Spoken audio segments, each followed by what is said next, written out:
Bienvenue au message lumière de la famille Myriam.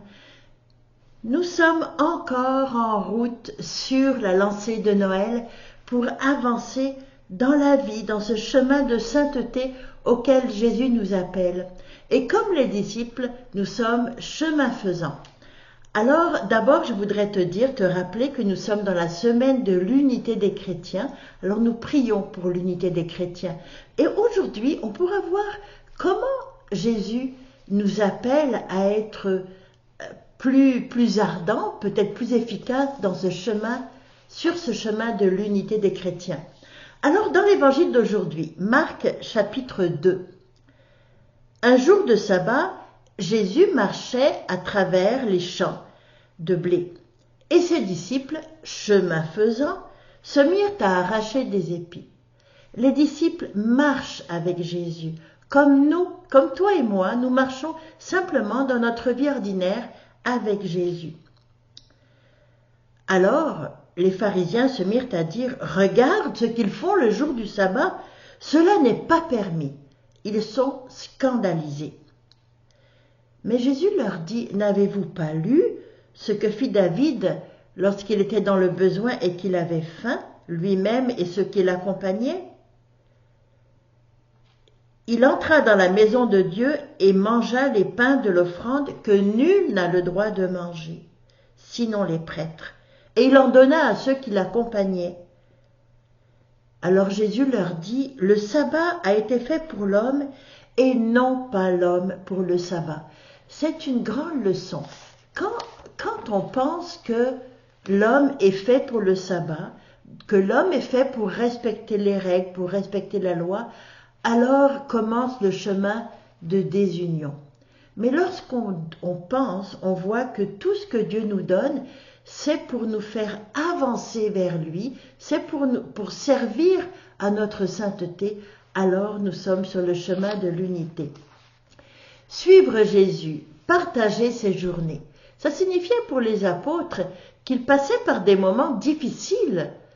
C'est comme nous, parce que le Fils de l'homme n'a pas d'endroit où reposer la tête.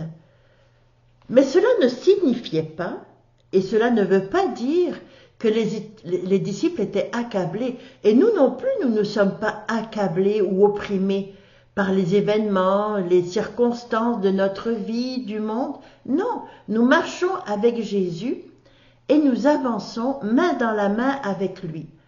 Alors, on voit que les disciples passent à côté des champs, remplis d'épis, ils ont faim.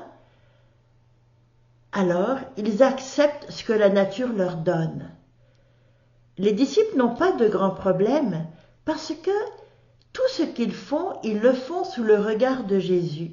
Ils ont une bonne intention, mais ils le font sous le regard de Jésus et ils ont confiance que Jésus va leur dire « Aïe, attention, tu prends un mauvais chemin. » Mais ils le font ouvertement, devant Dieu et avec Dieu. C'est pour ça qu'ils sont libres intérieurement. Ils sont joyeux.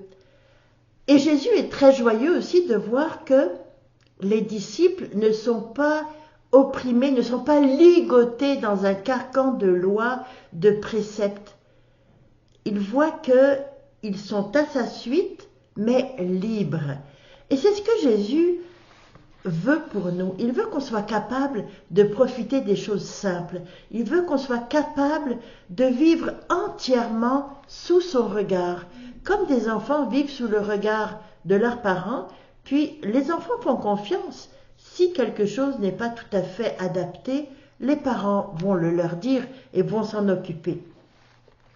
Mais nous, comme les pharisiens, en tout cas je ne sais pas toi, mais moi, il m'arrive de ne pas vivre sous le regard de Jésus. Je ne vis pas constamment sous le regard de Jésus, donc sous le regard de l'Esprit, sous la motion de l'Esprit, ce que l'Esprit m'inspire pour aimer mieux, pour aimer plus. Mais il m'arrive de vivre sous le regard de la loi. Parce que des fois, c'est bien pratique, la loi. La loi, ça me permet d'être sécurisé. Je fais ce qui est correct. Mais des fois, la loi m'empêche de voir un peu plus loin. Des fois, la loi m'empêche d'être docile à l'esprit parce que elle me fait entrer dans le jugement et la condamnation. Ah, ce n'est pas correct. La loi, quelquefois, elle m'empêche de tenir compte des vrais besoins de ceux qui m'entourent, ou même de ceux qui sont plus loin. L'esprit, lui, m'amène toujours à discerner quel est le vrai besoin que je rencontre et de prendre tous les moyens pour répondre à ce besoin.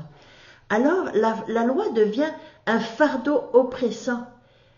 Et Jésus nous montre, à travers l'exemple de David, qu'il faut d'abord regarder le besoin, puis faire ce qu'il faut. On ne fait pas n'importe quoi, on répond aux besoins.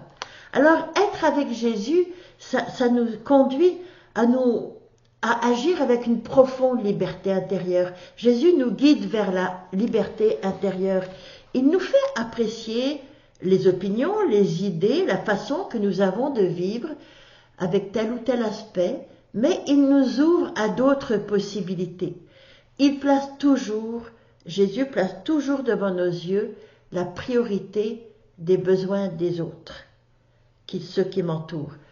Tu aimeras ton prochain comme toi-même. Alors le pape François nous disait, seul ce qui nous amène à Jésus est valable. Et seul ce qui vient de Jésus est valable. Jésus est le centre, le Seigneur.